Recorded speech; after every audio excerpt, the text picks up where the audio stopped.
É isso aí, alô você, tudo bem? Bom dia, boa tarde, boa noite. Professor de Cleck na área para corrigir a prova de Direito Penal da banca CESP, que foi aplicada no concurso da Secretaria de Fazenda do Estado do Rio Grande do Sul para o cargo de técnico. Foram 10 questões de Direito Penal, questões interessantes da banca CESP que nós vamos trabalhar ao longo desse nosso bate-papo. Se você está prestando um concurso da banca CESP, cai Direito Penal?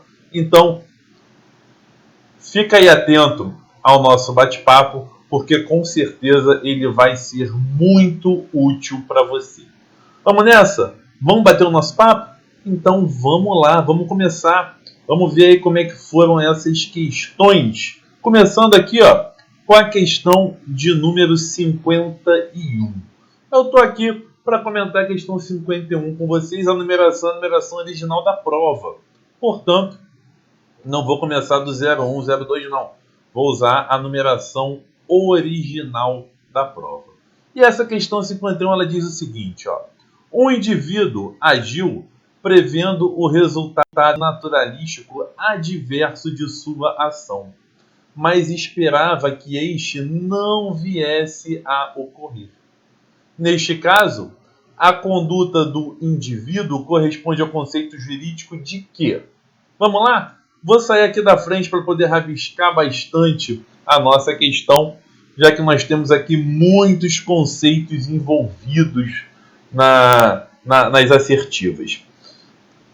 Começando pelo seguinte, o gabarito. Gabarito aí é letra E, tratando da culpa consciente. Então, a culpa consciente é a resposta. Já pode marcar aí como gabarito a nossa letra E. Agora, o que é a culpa consciente? Na culpa consciente, o agente ele acredita sinceramente que não vai provocar um resultado que foi previsto, tá? Então, o agente acredita sinceramente que não vai provocar um resultado que foi previsto. Vamos desenvolver isso, terminando aqui para você poder anotar. O exemplo que eu costumo dar nas minhas aulas, nas minhas turmas, é o exemplo do atirador de facas. O atirador de facas, ele já está trabalhando no circo há 20 anos. E aí, há 20 anos, ele pega a faca, joga e acerta a maçã que fica acima da cabeça da sua assistente. Ele faz isso há 20 anos e nunca errou. Ele acredita sinceramente que não vai errar, mas ele sabe que é previsível acertar a cabeça da assistente e não acertar a maçã.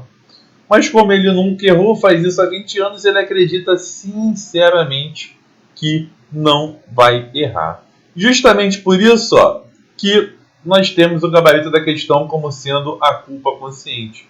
O indivíduo ele agiu prevendo o resultado naturalístico adverso de sua ação, que seria acertar a cabeça da assistente, mas esperava, acreditava sinceramente que este não viesse a ocorrer. Beleza? Tranquilo? E aí você pergunta de Claire, mas tem um monte de outros conceitos envolvidos aí. Eu vou começar falando aqui da letra D de dado do dolo de perigo, que aqui está. O dolo de perigo, ele ocorre quando o agente possui uma mera vontade de expor o bem jurídico a um perigo de lesão. E o exemplo clássico de dolo de perigo está aqui no artigo 132 do Código Penal, que tipifica o crime perigo para a vida ou saúde de outrem. Então, neste crime, nós temos o dolo de perigo, que não é o caso do enunciado da questão. A culpa presumida no âmbito do direito penal, ela não é mais utilizada, não é mais admitida, então ela nem merece comentários aqui. Agora, ficou faltando o dolo eventual e o dolo de segundo grau. Essas duas espécies de dolo estão aqui, ó. O dolo eventual e o dolo de segundo grau. Olha o dolo eventual aqui, ó. E o dolo de segundo grau está aqui. Quando a gente tem o artigo 18, inciso 1º do Código Penal, nesse artigo vem dizendo, ó, diz-se o crime doloso quando o agente quis o resultado ou assumiu o risco de produzi-lo. Quando o agente quer o resultado, nós temos aqui o dolo direto. Então vamos escrever isso, ó. Quando o agente quer o resultado, nós temos aqui o dolo direto. Então, botando a canetinha azul, olha só, no dolo direto, o agente quer atingir, né, o resultado naturalístico. É diferente do dolo indireto. O dolo indireto está na segunda parte do artigo 18, inciso 1º. Nele, o agente, ele assume o risco. Ele assume o risco de produzir esse resultado. Vamos lá. Se eu quero matar uma pessoa, eu pego uma arma, miro na pessoa, puxo o gatilho, atiro, matei a pessoa, ponto. Isso é o nosso dolo de primeiro grau, que está aqui, ó. É a intenção do agente voltada à prática de determinado resultado efetivamente perseguido, abrangendo os meios empregados para tanto. Agora, nós temos algumas situações, deixa eu ficar pequenininho, em que a intenção do agente ela é voltada para um determinado resultado efetivamente desejado, embora na utilização dos meios para alcançá-lo termine por incluir efeitos colaterais praticamente certos. Por exemplo, se eu coloco uma bomba em um avião para matar uma determinada pessoa, com relação a essa pessoa eu vou ter um dolo direto de primeiro grau. Mas com relação às outras pessoas que estão no avião, que eu nem sei quem são, mas com relação às outras pessoas, eu tenho aí um efeito colateral, já que elas também vão morrer. Então, com relação a essas outras pessoas, o dolo direto ele seria de segundo grau. Tá ok? E fechando aí o nosso bate-papo, nós temos o dolo eventual e o dolo alternativo. No dolo eventual, o agente não tem a intenção de produzir o resultado, mas ele assume o risco aceitando que esse resultado ocorra. Por exemplo, eu quero atirar uma pessoa e vejo que essa pessoa está muito próxima de outra. São duas pessoas que estão muito próximas. E eu estou distante. Eu faço a mira e atiro, sabendo que eu posso acertar a outra pessoa e não a pessoa que eu efetivamente desejo. Nesse caso, eu estou agindo com um dolo eventual. Maravilha? Com isso, a gente mata aí todas as assertivas aqui, ó, da questão 51 da prova.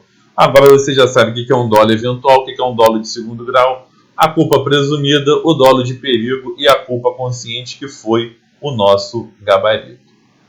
Próxima questão da prova foi a questão 52. Nessa questão nós temos que João, durante a abordagem por um policial militar, atribuiu a si um nome diverso, a fim de se esquivar de mandado de prisão pendente de cumprimento. Essa é a nossa situação hipotética 1. Então, nessa situação hipotética 1, nós temos um determinado crime. E a questão trouxe ainda uma situação hipotética 2, em que Caio durante a abordagem em blitz policial, apresentou um documento de identidade falso, estando ciente da falsidade desse documento. E a banca CESP perguntou, considerando as situações hipotéticas 1 e 2, assinale a opção correta.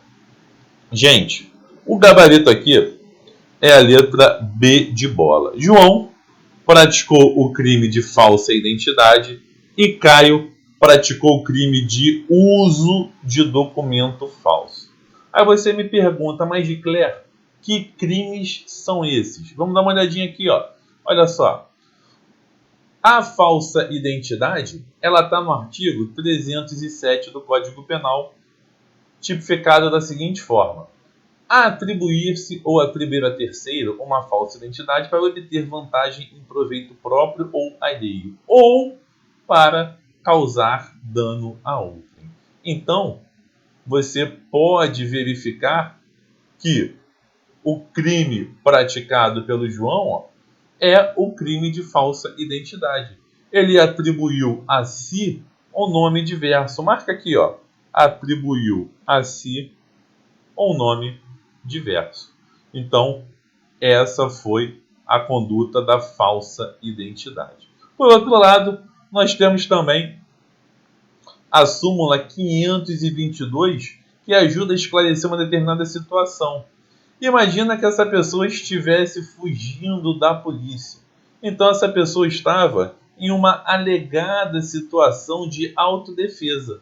Mesmo assim, é típica a conduta da falsa identidade? Sim.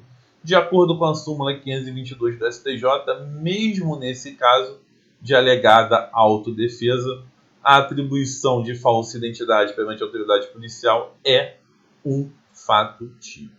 E por último, deixa eu sair aqui da frente, nós temos o artigo 304 do Código Penal, que trata do uso de documento falso. E aí vem dizendo, ó, fazer uso de qualquer dos papéis falsificados ou alterados, a que se referem os artigos 297 a 302. Ou seja, neste slide aqui, o uso de documento falso foi justamente o documento de identidade. Conclusão, gabarito, letra B de bola. Bacana? Fundamento legal tudo aqui, ó. 307, 522 da STJ e 304 do Código Penal. Próxima questão, questão 53, questão versando sobre o crime de peculato. E no caso, o peculato doloso. Peculato é um crime contra a administração pública que sempre é cobrado em prova. É o principal crime contra a administração pública. Não sei se é porque ele é o primeiro, né, já que começa no artigo 312 do Código Penal, mas é um dos crimes mais cobrados em provas de concurso no que tange aos crimes contra a administração pública. E aí, vamos ver qual foi o gabarito? Olha só, já pegando aí o gabarito, você sabe que o gabarito foi a letra E. Ou seja, o que é correto afirmar aqui? Ó? O peculato, ele não engloba o peculato uso. O peculato uso, ele é atípico no direito brasileiro. Vamos trabalhar? Vamos ver agora?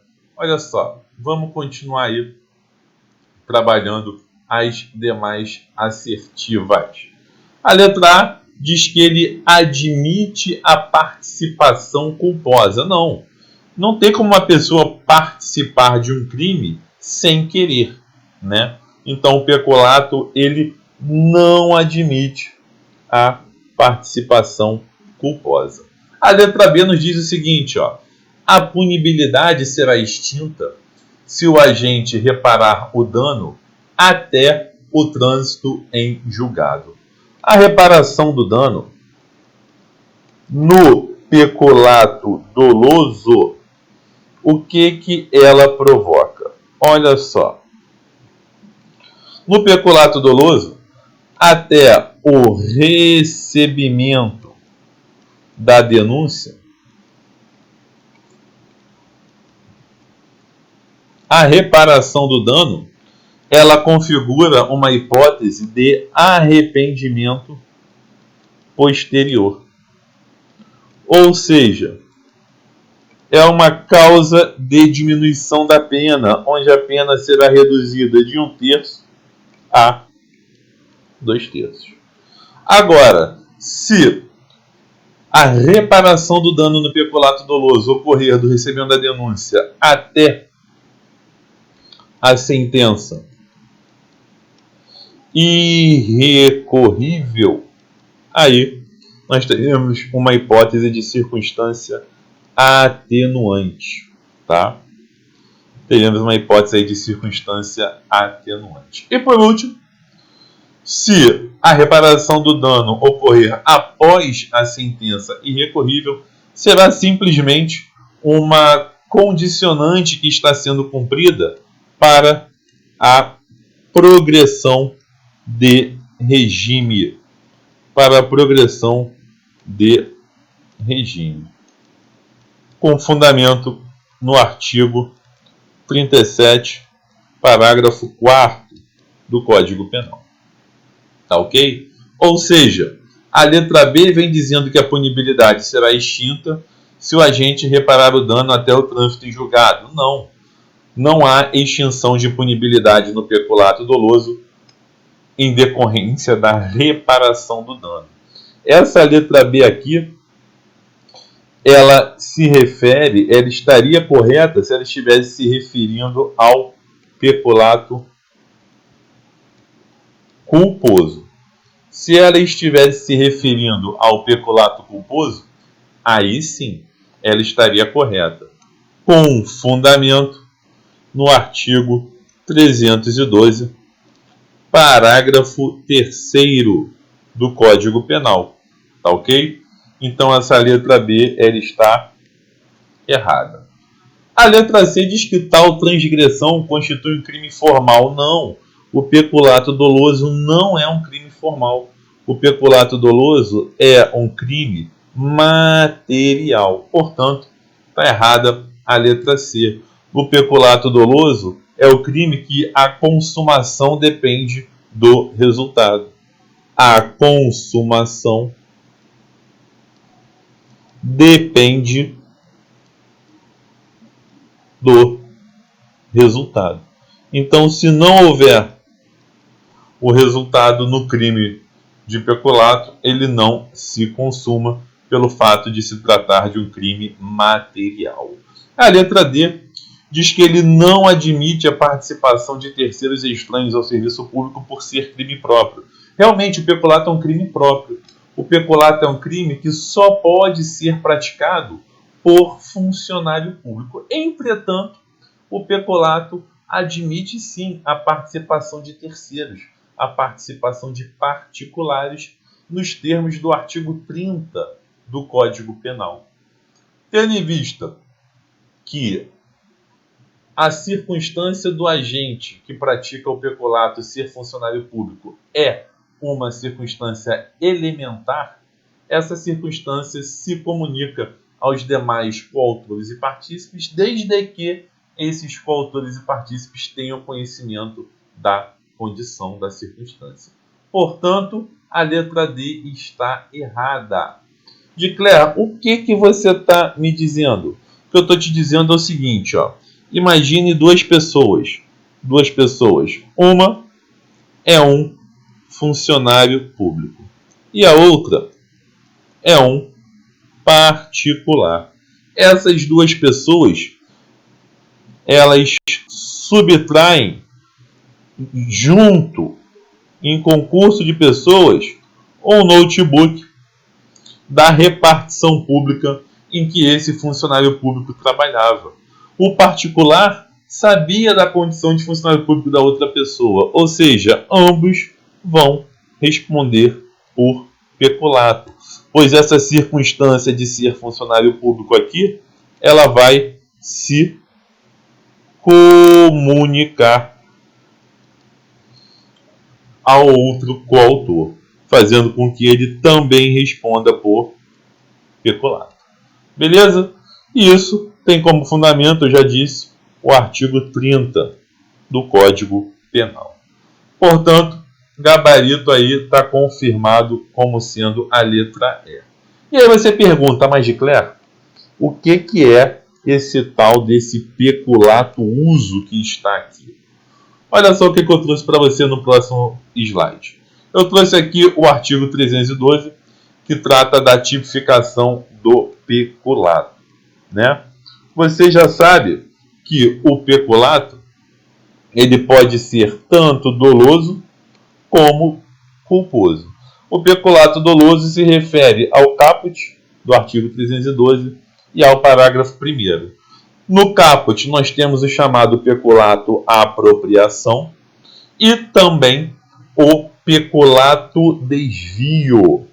Já no parágrafo 1º, nós temos o chamado peculato furto, né? O chamado peculato furto, tendo em vista a modalidade do verbo subtrair. Já o peculato culposo, o parágrafo 3º que nós utilizamos na solução da questão, ele fala, ó, no caso do parágrafo anterior, e o parágrafo anterior fala de quê? Do peculato culposo. Então, no caso do peculato culposo, a reparação do dano se precede a sentença irrecorrível, extingue a punibilidade.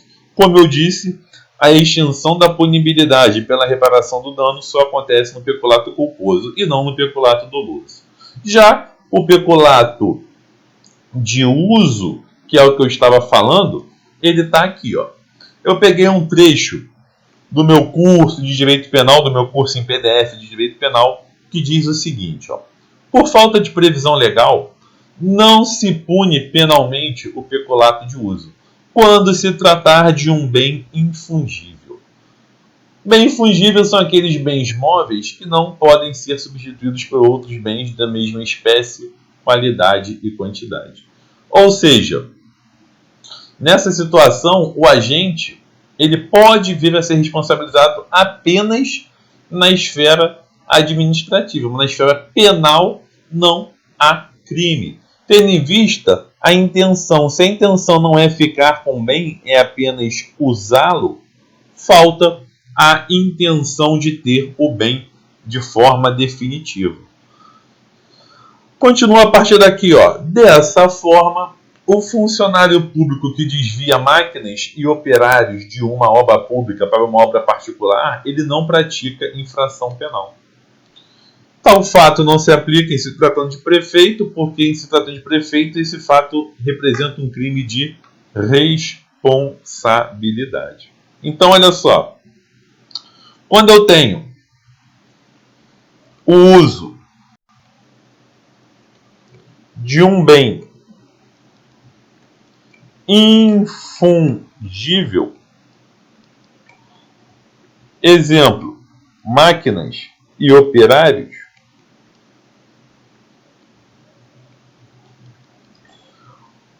configura-se o peculato uso que não é punível, ou seja, o peculato uso ele é um fato atípico. Por outro lado, se o uso ele for de um bem fungível, como é o exemplo aqui de dinheiro, a pessoa usa e depois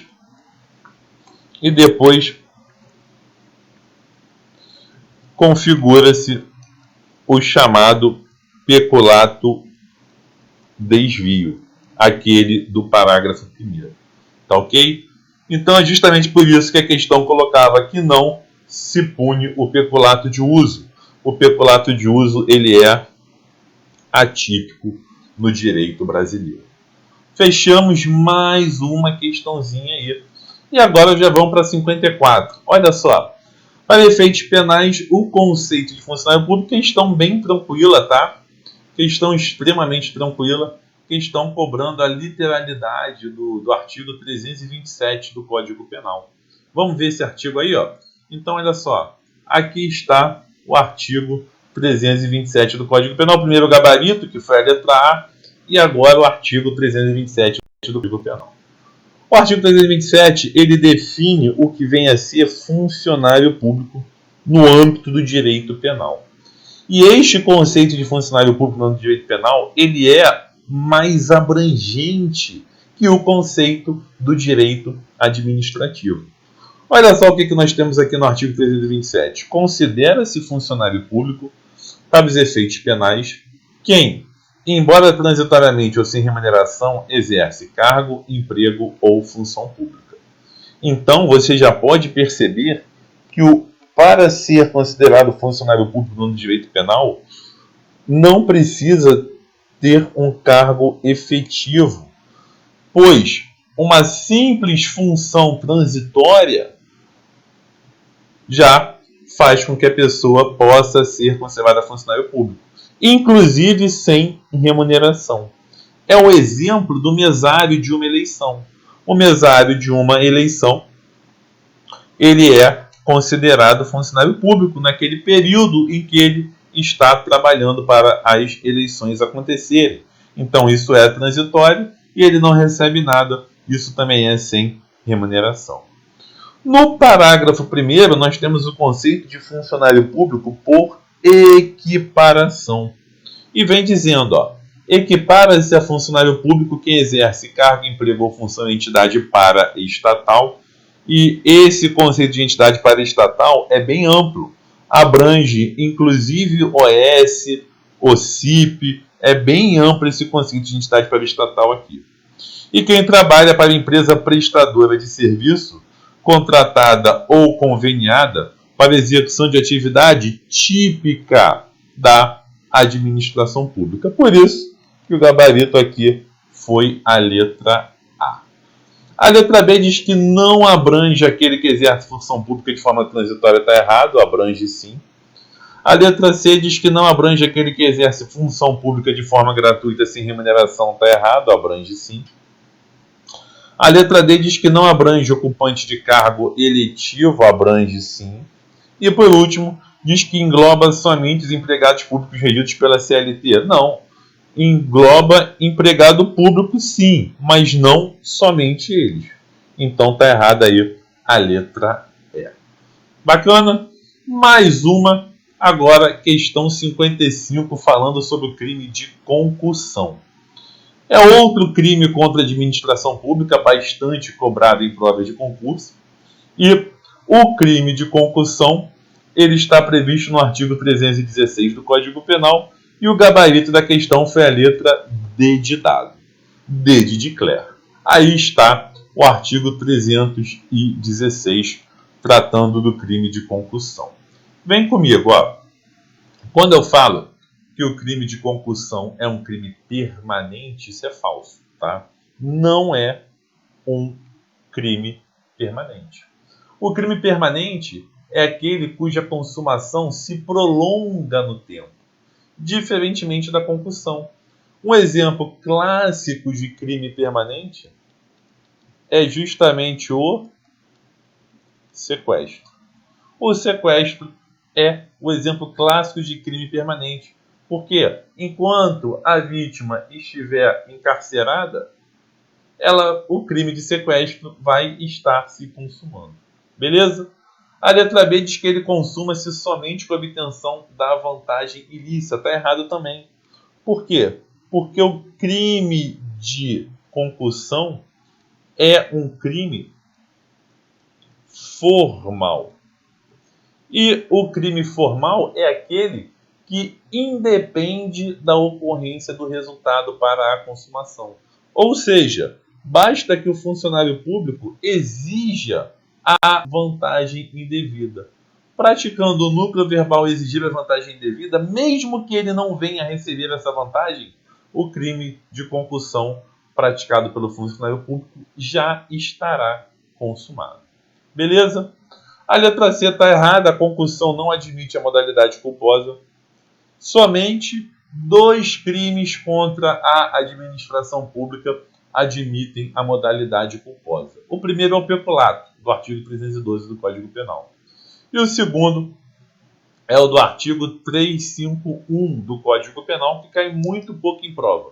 Nem vou entrar em comentários sobre ele aqui nesse nosso bate-papo. A letra E diz que é um crime comum, está errado. A concussão, ela é um crime próprio. Por quê? Porque ela só pode ser praticada por uma determinada categoria de pessoas, que no caso é a categoria dos funcionários públicos. Portanto, não é um crime comum. O crime comum é aquele que pode ser praticado por qualquer pessoa, o que não é o caso aqui. Gabarito, letra D de dado, admite tentativa. E aí eu vou sair da frente para poder te explicar. Mas, Claire, como que alguém vai tentar exigir uma vantagem indevida e não conseguir? Pois é, isso é um conceito já bastante batido em se tratando de provas de concurso, tá? Quando eu tenho um funcionário público exigindo uma vantagem indevida de uma outra pessoa qualquer. Eu vou chamar aqui de um particular qualquer. O que acontece? A tentativa, de acordo com o artigo 14, inciso 2 do Código Penal, anota aí, artigo 14, inciso 2 do Código Penal. A tentativa ela se configura quando o crime não se consuma por circunstâncias alheias à vontade do agente. Portanto, imagina que essa exigência aqui seja feita por meio de uma carta, tá? E a carta se extravie. Houve o extravio da carta. De modo que o particular ele não chegou a ter conhecimento da exigência feita pelo funcionário público. Ou seja, o extravio da carta em que o funcionário público estava exigindo a vantagem indevida é uma circunstância alheia à sua vontade. Ou seja, quando a carta se extravia e o particular não toma conhecimento da exigência, o crime não se consuma por circunstância alheia à vontade do funcionário público. Conclusão, esse fato aqui vem a caracterizar a tentativa. Tá ok? Bacana? Portanto, o crime de concussão admite sim a tentativa quando a exigência for feita de forma escrita. Com isso, o gabarito é a letra D de dado. Gente, matamos aí a questão 55, ainda faltam mais 5 questõezinhas.